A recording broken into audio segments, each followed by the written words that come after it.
Monsieur le modérateur damay joindre ci vraiment ñi ma sekkal panel bi pour rafetlu sama teewaay ci panel bu am solo bi maa ngi ko doon wax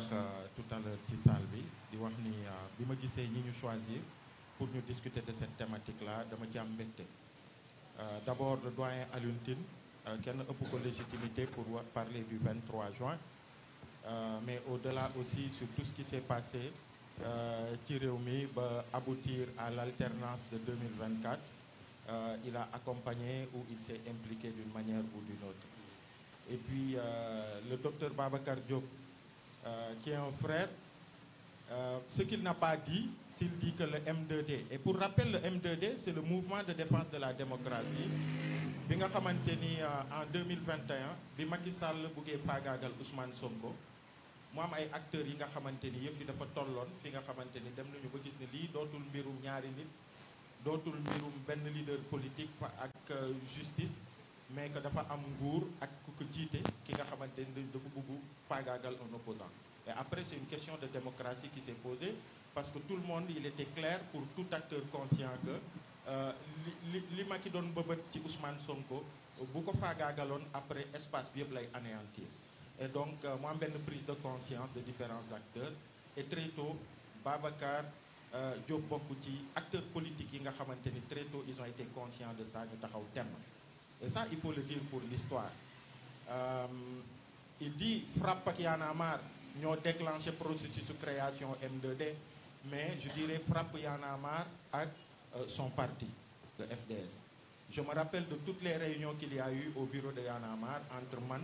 Guy Marius Sagna ak docteur Babacar Diop et pour l'histoire aussi nous les mouvements citoyens dañ ko mës a considérer comme leader politique boo xamante ni ci démarche am ak ni muy doxalee moo ñu xawoon gën a jege boo xoolee même ci yenn yu ñu doon poser comme acte c'était le leader politique qui venait avec nous dans la rue yu ci bëri ñu dund ko ak moom dund garde à vue dund beaucoup de choses donc on était très à l'aise à chaque fois di ko accueillir ci suñu makkaan di waxtaan ensemble et je pense que loolu après ça a permis de jeter les jalons ñemeloo ñenn ñi ba ñu xam ni ce dont il est question tey en 2021 ci mbirum Ousmane Sonko bi ça dépasse Ousmane Sonko mbirum démocratie la ñu bëri après ci lañ ñëw ñu dugg ci mbir moomu la et il faut dire que d'ailleurs alors ci période boobu ñun on a pris notre bâton de pèlerin pour dem gisi beaucoup de leaders politiques pour gis beaucoup de la société civile mais ñu ci bëri dañ doon rasu ñu ci bëri ñemewuñu woon et parfois leader politique yi te disait non bu ñu engagé woo ça va profiter à Ousmane Sonko et nous à chaque fois on disait nous on n'est pas de Pastef on ne soutient pas Ousmane Sonko en tant que leader politique mais c'est une question de démocratie qui se pose et on pense que ñëpp dañ ci war a taxaw parce que sinon bu paree ci Sonko ci yéen ñii la jëm c'était ça le discours donc pour man il est important de faire ce rappel là à l'endroit de docteur Babacar Diop et aussi Ousmane Abdoulaye Baro aussi un militant je pense depuis le M23 mais man fi ma ko gënee miin mooy à partir de Aar Li Nu Bokk Aar Li Nu Bokk on a beaucoup collaboré à l'époque dans Aar Li Nu Bokk il était de Pastef il représentait Pastef mais on a travaillé ensemble et puis il y a Union Langue il y a eu beaucoup d'autres dynamiques et je me rappelle un soir ci événement yi ci laa ko gën a naw parce que day am ay jamono bu yenn situation yi amee politique yi dans leur rapport avec nous la plupart ils essaient de voir qu'est-ce qu'ils peuvent en tirer et quelle récupération ils peuvent en faire un soir il m'appelle il me dit Aliou je lui dis oui il dit oui je suis de Pastef dynamique bi yëpp mais dama bëggoon rek nga xam ni cette dynamique ne sera forte que si Y'en a marre reste sur ses principes de Y'en a marre yéen a ngi ci bu leen ko fàtte gën leen ci sax seen identité wu mouvement citoyen dara bu mu leen ci jël je sais pas s'il s'en rappelle ou pas mais il m'a fait cet appel qui m'avait beaucoup marqué à l'époque donc Ibama pour ñëw gis nga et d'ailleurs la question elle est tellement bien posée gis nga difficulté yi am pour poser ce genre de dynamique à des moments et c'est des dynamiques que l'histoire conditionne ou les circonstances sax conditionnent acteurs yi koy teg dañuy dem ba gis ni y a pas d'autre choix que de le faire parce que sinon voilà d'habitude c'est ça parce que naturellement chacun est dans son coin chacun se regarde en voilà mais day am situation yuy posé wu ci réew en fait c'est l'histoire qui pousse les gens à être ensemble parce que dañu xam ni ils n'ont pas d'autre choix et man de ma petite expérience en tant que coordonnateur de Y'en a marre j'ai eu la chance pour Y'en a marre d'avoir eu à partir de 2019, traverser toutes ces dynamiques-là. De Arli Noubok, où j'ai été dans le leadership, je pense que je l'ai co-coordonné, à Nolank que j'ai co-coordonné aussi, le M2D que j'ai co-coordonné avec M. Cheikh Tidiane Dieye, après le F24 que j'ai co-coordonné avec le doyen Mbodj. Et donc, oui, la première difficulté, et les gens, ils ne le disent pas, il faut que la difficulté, c'est soit entre les politiques et la société civile ou les mouvements citoyens. Mais il y a un premier problème d'abord, des difficultés d'abord internes à la société civile. Parce qu'on parle des politiques, mais la société civile aussi, moi je dis qu'il y a des sociétés civiles au Sénégal. Avènement au mouvement citoyen, il y a un souffle nouveau, mais il y a une société civile, il y a une autre façon de faire, de s'engager, et une autre façon d'assumer certaines situations et d'assumer certains partenariats.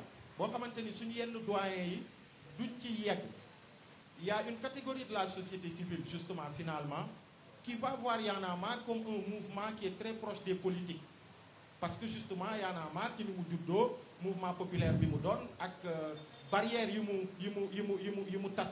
c'est un mouvement qui se donne la liberté de pouvoir être aux côtés de Macky Sall ou de, je ne sais pas, d'Ansoro ou de Niass en 2011 quand il fallait se battre contre Abdoulaye Wade. Et à l'époque, il y avait de grandes organisations de la société civile qui n'étaient pas dans le M23, qui ne se sont pas impliquées dans ce processus-là. Donc, et ça a continué encore. À partir de 2019, sur tout ce qu'il y a eu, justement, il y a une catégorie de la société civile qui n'est pas sans mérite, qui est engagée autrement, qui fait le combat autrement dans d'autres sphères, mais qui n'a jamais voulu, en tout cas, s'engager dans ces dynamiques-là, parce qu'ils ont toujours estimé que dans les, voilà, des caché ou société civile, des wani ci sen objectivité, ci sen neutralité, ñen ñi sax dañuy daw nguur gi ne len yenn politique ngeen. Il y a beaucoup, pour la plupart, c'est ça d'ailleurs. Et je me rappelle que même à maintes reprises d'ailleurs, que ce soit sous Wade et sous Macky, des rapports ont été faits, des correspondances ont été adressées à Amnesty pour leur dire que Seydi Gassama est un politicien, il marche aux côtés des politiques. Mais moom loolu defu ko dara, il a assumé. Mais il y a beaucoup de la société civile qui a xamanteni loolu dañ koy moytu. Donc ci biir société civile bi rek léeg-léeg dañuy xoolante comme ça. Ñenn ci société civile et les mouvements citoyens yu ñëw surtout après Y'en a marre dinañu xoolee yenn acteurs yi comme bon ils sont trop bureaucratisés ci séminaire yi la ñuy nekk ñu ngi seen kii bu ñu nee ñu xeex duñu bokk ci benn dynamique. Ils ont cette opinion là. Et les autres aussi ont cette opinion là bi ma wax qui regardent les mouvements citoyens et les acteurs de la société civile comme plutôt société civile politique ou politicienne. Et nous, la chance qu'on a quand même, Y'en a marre, moi, quand même, on est un mouvement, je ne sais pas comment on l'a fait pour le mériter, mais on a la chance de pouvoir composer avec toute cette société civile-là. Nous avons le respect de nos aînés, qui nous impliquent beaucoup. Nous aussi, hein, on fait beaucoup de choses avec nos aînés-là, mais on a le respect aussi de nos frères militants des mouvements citoyens qui sont venus après nous. Je parle de FRAPP, je parle de beaucoup d'autres mouvements, Sénégal notre priorité, et d'autres qui nous respectent aussi. Voilà, j'appelle ces grands frères. Et c'est pourquoi d'ailleurs je pense qu'on a réussi la prouesse à un moment de l'histoire, à travers Sounou milliards d'Oures, à enclencher une dynamique qui a mis en place tout ce monde ensemble. C'était la première fois, tu vois, Moundia ici, à côté de FRAPP, à côté de Pape Abdoulaye Touré, à côté de d'autres. Que tu voyais d'autres, Aluntine d'ailleurs aussi, était là, il a ouvert la grande manifestation de Sounou milliards d'Oures.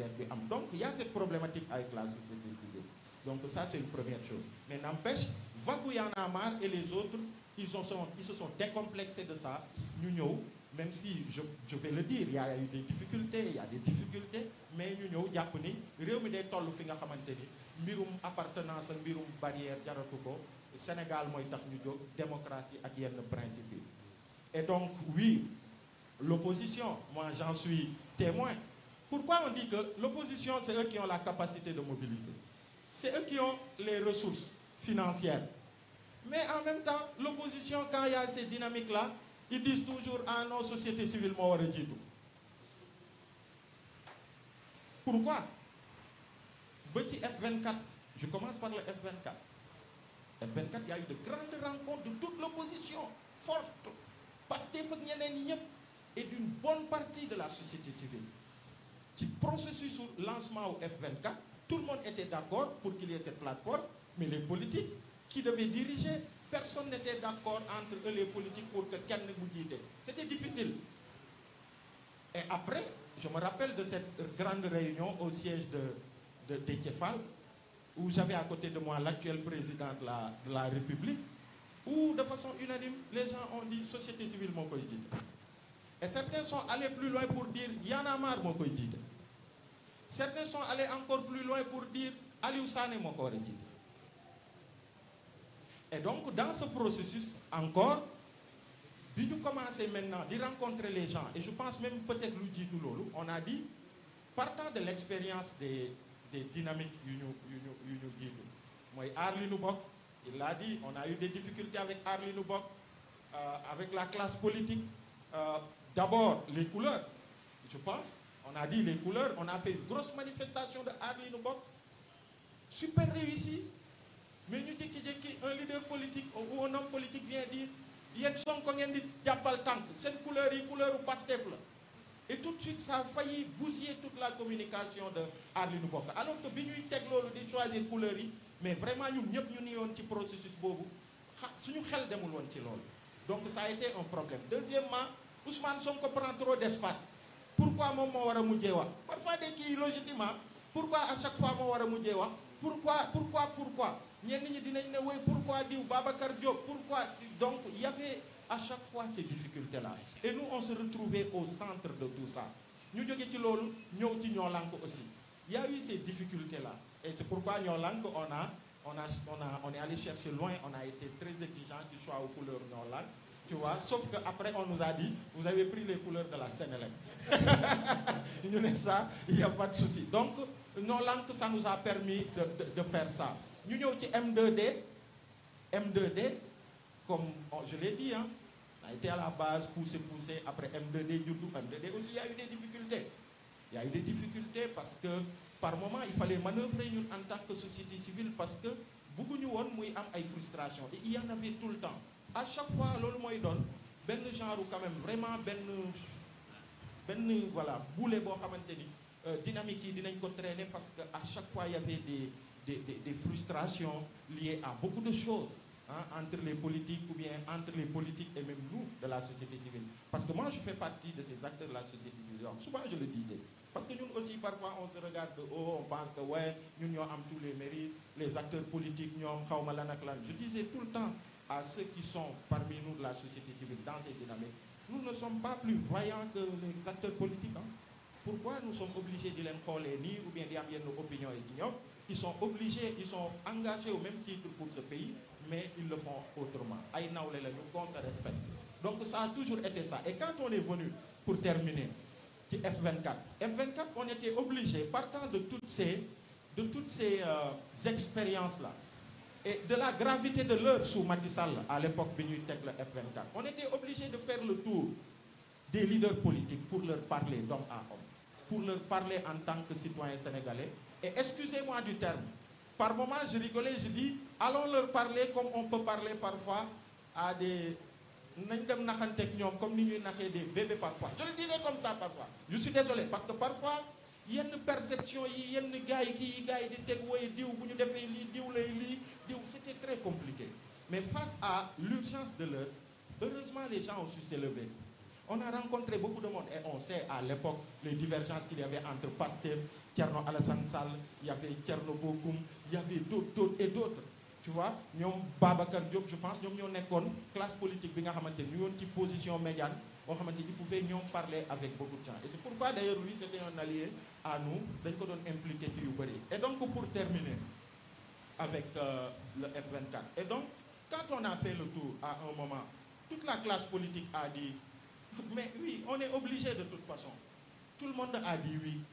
Et finalement, après, c'était quoi? Quand mon politique. Et là aussi, encore, société civile, et il y a eu un leader politique qui a dit, moi je suis d'accord, mais société civile, mais même si société civile, on ne sait pas, on ne sait pas, nous, il y en a marre. ci biir Y'en a marre la ñu wóolu Aliou yow yaa ko war a jiite parce que yow ñëpp wóolu nañ la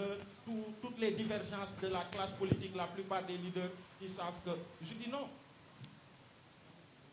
parce que j'ai estimé que à l'époque amoon na beneen figure société civile boo xamante ni pour le portage officiel et institutionnel du F24 moom moo ma ci ëppoon expérience am na légitimité bi am na voilà yu ci bëri mooy le doyen Mbodj